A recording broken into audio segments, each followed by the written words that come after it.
afternoon.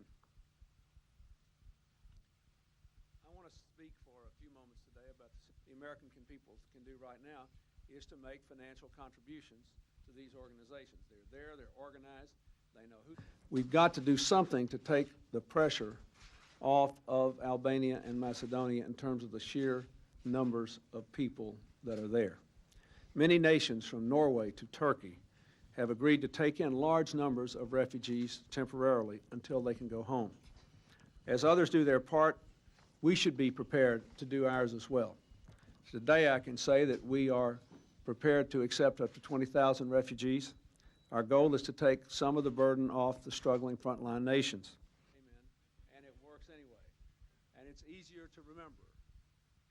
Right now, in the short run, with all those people building up at the borders, the most important thing the American people can do right now is to make financial contributions to these organizations that are providing relief. Many of them are represented in this room today by the people. We have a lot of tough questions to answer about this operation. And I am quite sure that we cannot answer everyone to everyone's satisfaction.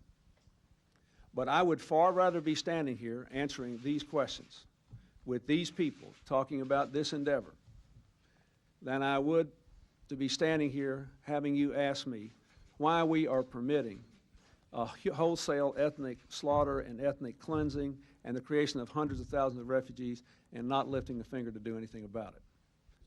And again, I think I owe it to the Secretary. Military issues were discussed by the chiefs and amongst the chiefs. This country could not sit on the sidelines and watch Slobodan Milosevic slaughter hundreds and thousands of people, which he was prepared to do, to drive them into the hills, to starve them, to have them freeze to death. We could simply not maintain any credibility as a moral leader in this world, and certainly not as the leader of the NATO force. So there was no question about the options, and this was the option that they unanimously agreed to. Mr. Secretary has limitations and cannot achieve the objectives. What then? Abandon the... When I became president, we promised the families of Pan Am 103 that we would pursue the suspects in this case no matter how long it took. We have worked hard on this for years. I want to thank all the people who are still in the administration and some of those who have gone on to other endeavors for their passionate devotion to this effort.